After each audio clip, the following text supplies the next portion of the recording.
শুরুটা ২০২০ সালে ইউটিউব দেখে রঙিন মাছ চাষে আগ্রহী হন রাহাত।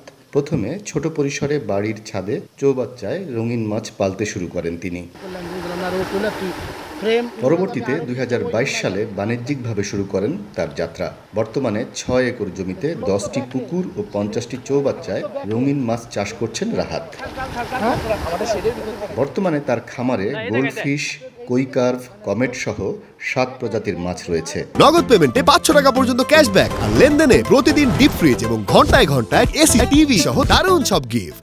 আমার এই হ্যাচারিটাতে প্রায় 10টা পুকুর এবং 50টা চৌবাচ্চা, এছাড়াও প্রায় 60-70টার মতো অ্যাকুরিয়াম রয়েছে, যেখানে আমাদের হিউজ পরিমাণে মাছের উৎপাদন হচ্ছে এবং সারা দেশে আমরা এখান থেকে সরবরাহ করছি।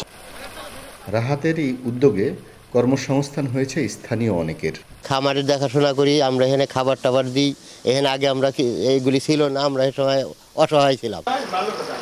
মাছ চাষে আগ্রহী এই তরুণকে সার্বিক সহায়তা দিয়ে পাশে আছে জেলা মৎস্য অধিদপ্তর। পরবর্তীতে যদি কোনো সরকারি সুযোগ সুবিধার আওতায় তাকে আনা যায়, সেটা আমরা বিধি মোতাবেক তাকে সাহায্য করব।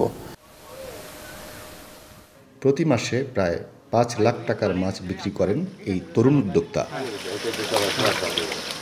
হাসানুজ্জামান, চ্যানেল 24, ফরিদপুর।